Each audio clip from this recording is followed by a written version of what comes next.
morning, children. Today I'll teach you about vegetative reproduction. It is the continuation of the previous chapter. So, vegetative reproduction. Definition.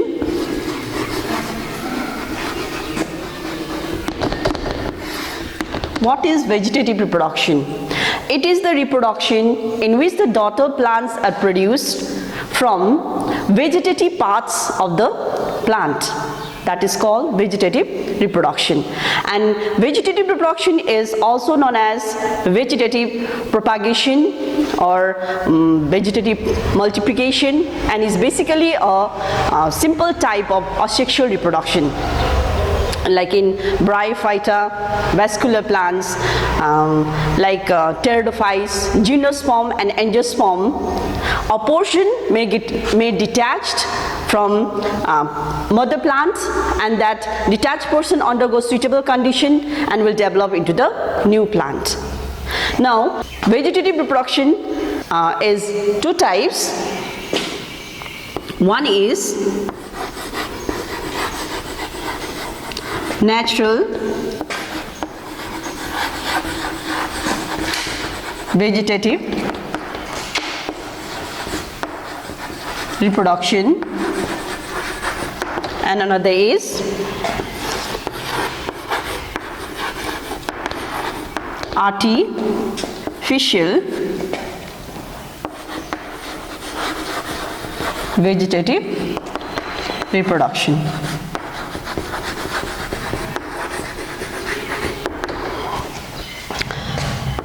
Now, natural vegetative reproduction. When the plants reproduce naturally, then it is called natural vegetative reproduction. It is again of 10 types. One is fission,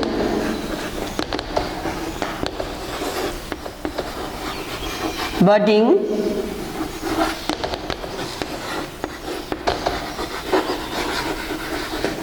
fragmentation,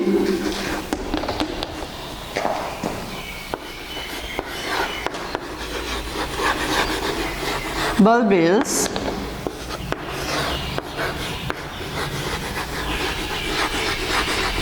adventitious bud,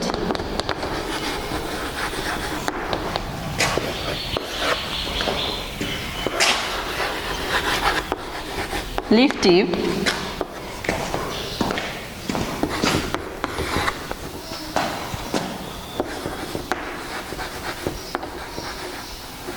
gimma,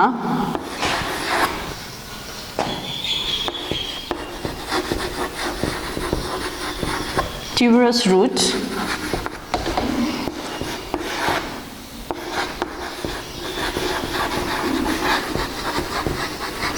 underground stems, and last one is sub-aerial stems.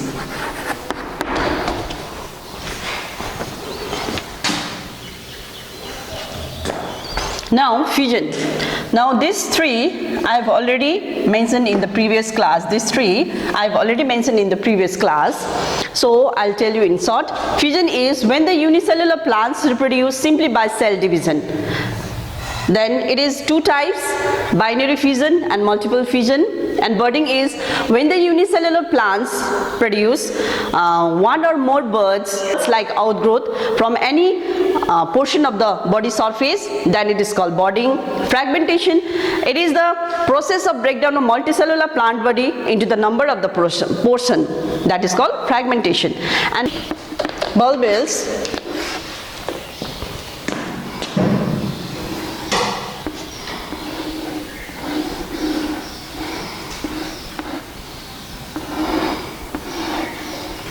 some lower flower of the inflorescence undergo modification to form a small multicellular bodies due to the storage of the food. This is called bulbils. These bulbils later on fall on the ground and develop into the new individual. This is bulbils. Another is adventitious buds. In Bryophyllum,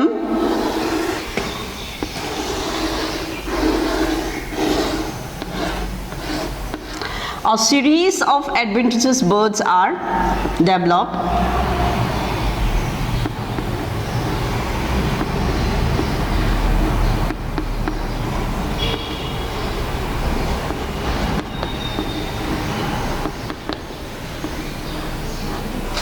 A series of adventitious birds are produced on the leaf margin, which finally develop into the new individual.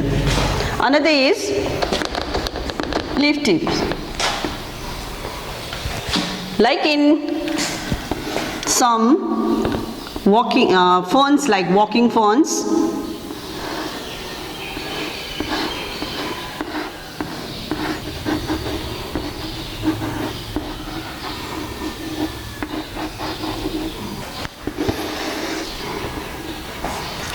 like in ferns like walking ferns, the leaf tip bends down and touches the soil. After that, after few days, it will establish roots, and later on it will form buds, and it will develop into the new plant.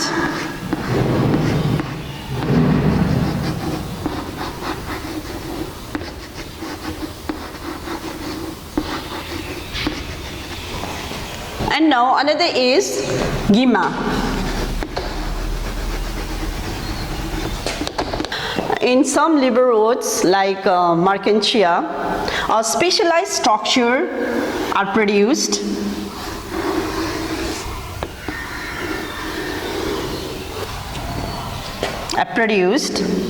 called Gima. They are developed on the thallus. They are found within the cup-like structure. This is called Gima cup.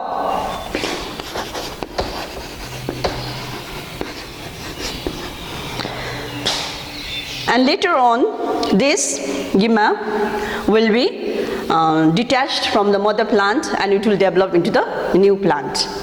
Another is tuberous root. Like plant Dahlia, reproduce vegetatively by means of tuberous root.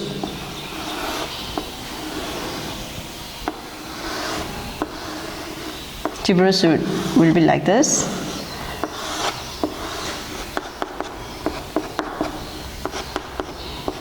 It will be thick and fleshy type. Okay, now underground stem. Many herbaceous flowering plants by means of underground stems reproduce vegetatively, like rhizome of ginger, tuber of potato, and the bulb of the onion.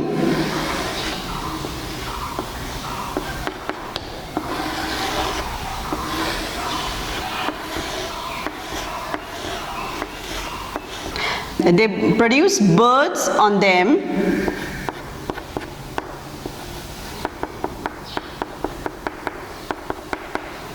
And grow into the new individual. Another is subaerial stems.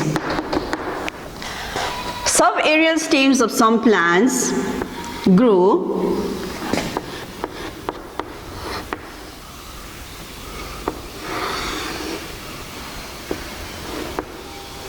either along the soil or the water surface. Then it will produce daughter plants.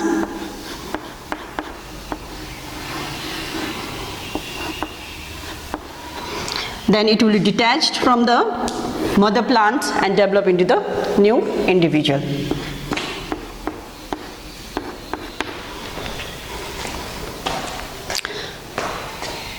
Now these are the 10 natural method of vegetative reproduction. Now the importance of natural method of vegetative reproduction. Point 1 is, it is simple and rapid method. Another point is daughter plants resembles their parents as they are produced from the already existing forms. And the third point is chance of survival is more. And the last point is good quality individuals can be obtained from the good and healthy parental varieties. Now artificial vegetative reproduction.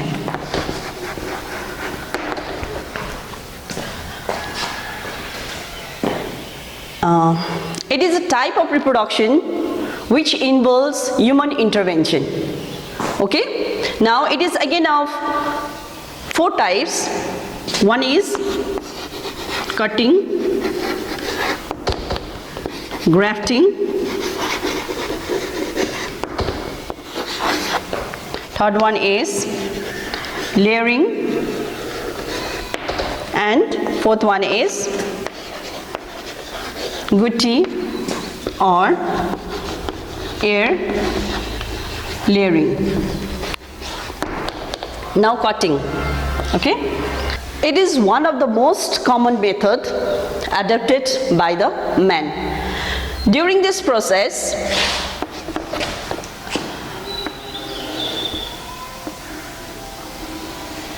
a mature stem bearing the node and the lateral buds are caught and planted on the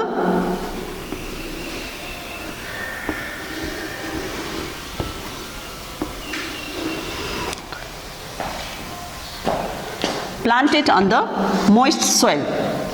After a few days, it will develop into the new individual as it establishes roots from the buried end and adventitious buds from the other portion. Nowadays, many hormones like indole acetic acid, indole butyric acid, and naphthalene acetic acid are added on the cut end of the plant before they are planted in the moist soil to make the rapid growth of the roots. Another is grafting. Grafting consists of a growing cut branch of one plant over the cut branch of another rooted plant called stalk. This is called scion. Then they are attached with each other. This portion will be covered tightly to hold the stalk and the scion firmly. After a few days, what will happen? See, the cut end of both the branches of the plant get fused by the tissues and develop into the single unit. Then this single unit start to develop shoots and will develop into the new individual. Another is layering. It is again of 2 types: simple layering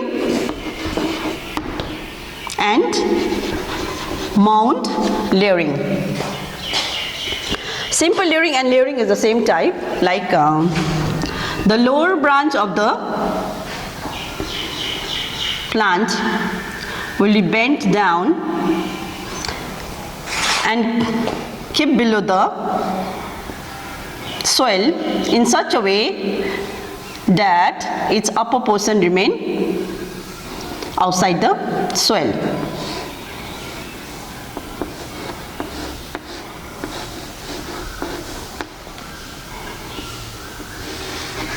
Below the soil. After a few days, it will establish again root. It will be detached from the parent plant and it is planted on the soil. Another is mound layering. During this process,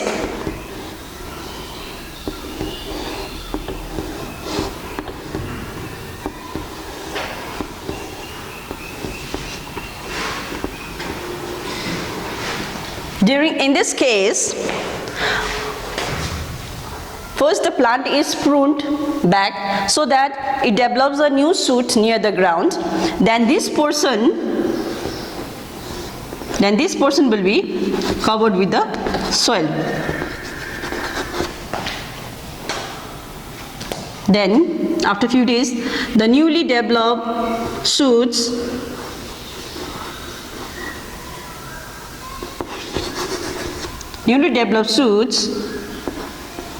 produce roots. Then they will be detached from the mother plant and planted on the soil. Another is gutti or air layering. In this case, the branch of the flowering or the fruiting plant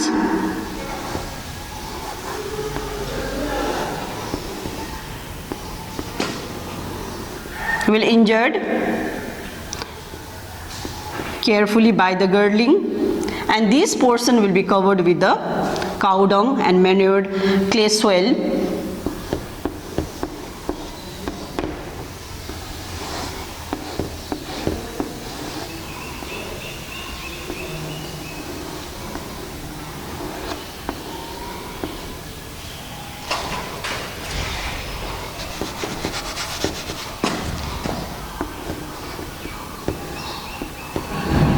And the frequent watering should be done. After a few weeks, it will develop roots. Then this portion will be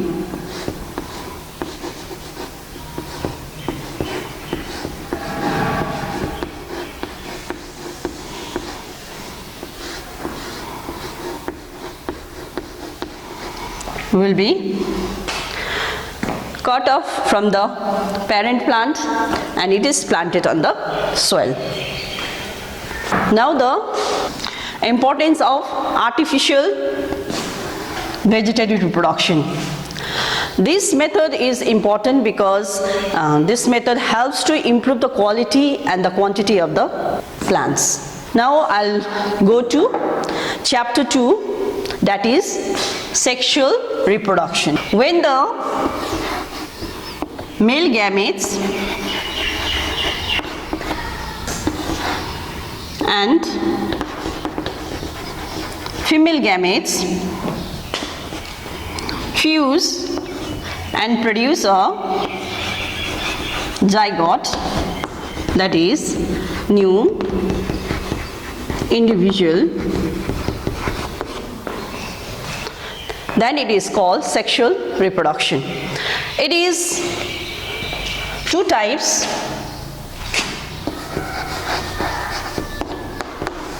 One is syngamy and another is conjugation. Okay, syngamy. It is the method of sexual reproduction where the fusion of two cells of opposite sexes fuse permanently. Okay, it is again of three types.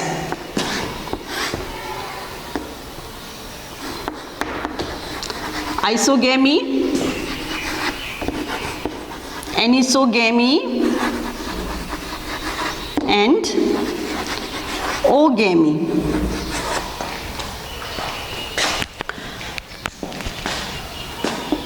When two identical gametes fused and produce a zygote, then it is called isogamy. When two dissimilar gametes, one smaller and one bigger, gametes fused and produce a zygote, then that is called anisogamy.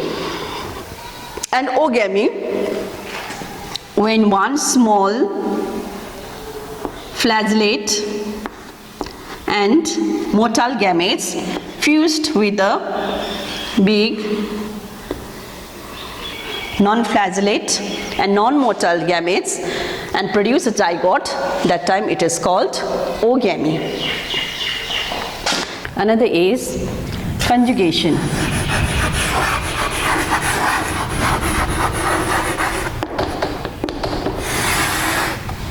It is the method of sexual reproduction where the temporary union of the two cells takes place between the cells of the same species or the cells of different species.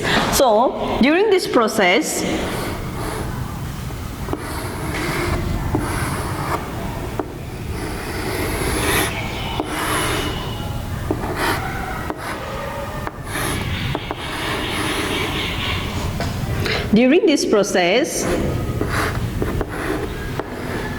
gamete moves through the conjugation tube, this is the conjugation tube, and unite with the other gamete to form the zygospores.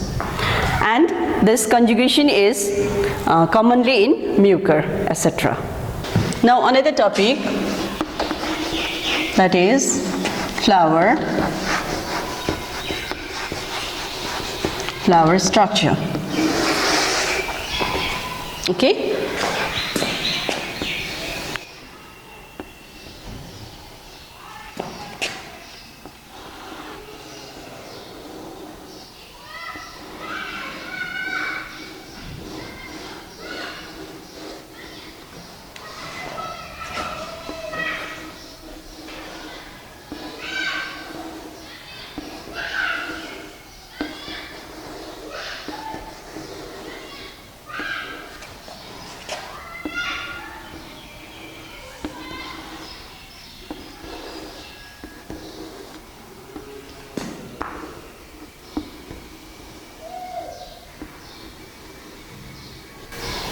So, flower is the modified reproductive suit. This flower has, this suits has been modified into flower, and which helps in the reproduction. This suit consists of a condensed axis known as thalamus. Okay, on this thalamus, four floral set of leaves are arranged in an orderly manner, one just above the other. That is calyx, corolla, androecium and gynoecium. The arrangement of the flower on the shoot is known as inflorescence. The stalk of the solitary flower is called peduncle, and such flower is called pedicellate flower. Sometimes the flowers are without peduncle like this, so that time it is called sessile flower. Now parts of the typical flower. Now let me start with the calyx. Calyx is the outermost and the first floral set which protect the inner holes during the bud condition from heat, cold and rain. As they are green in color, so they always helps in photosynthesis, that is in the preparation of the food. And this calyx, if they are in other colors, then they will attract insect for the pollination. This calyx sometimes may be united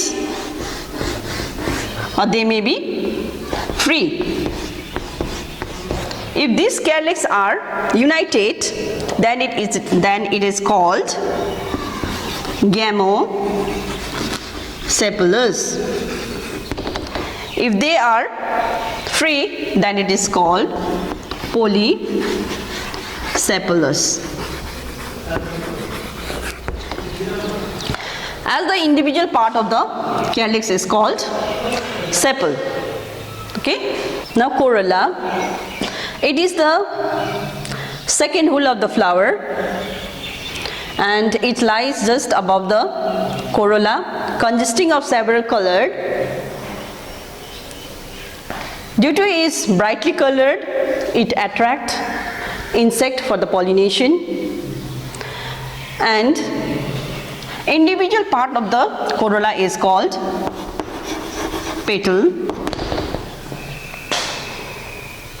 These petals may be united or free. If they are united, then it is called gamopetalous, and if they are free, then it is called polypetalous. Corolla produce nectar, that is juice, due to the presence of the secretory gland. It will produce nectar at the base of the corolla. Now another is androecium.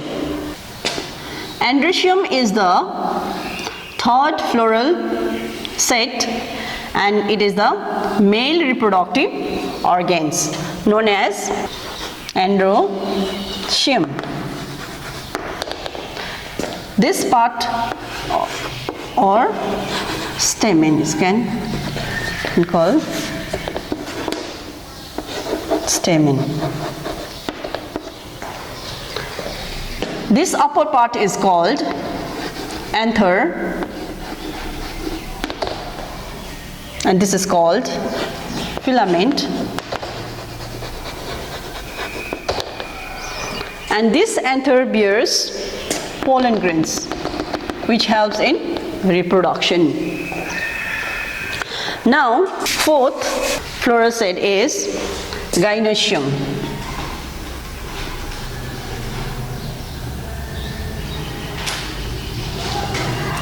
It is the female reproductive organ.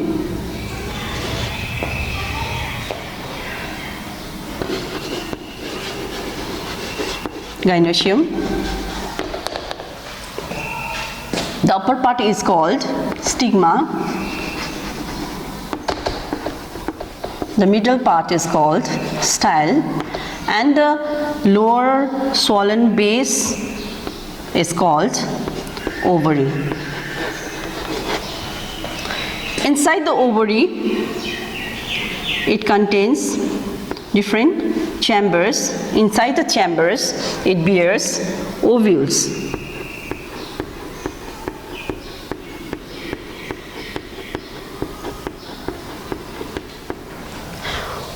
When the flower get mature, this portion, ovary portion, will be changed into fruit, and this ovule will change into seed. Out of these four rules, the calyx and corolla is called accessory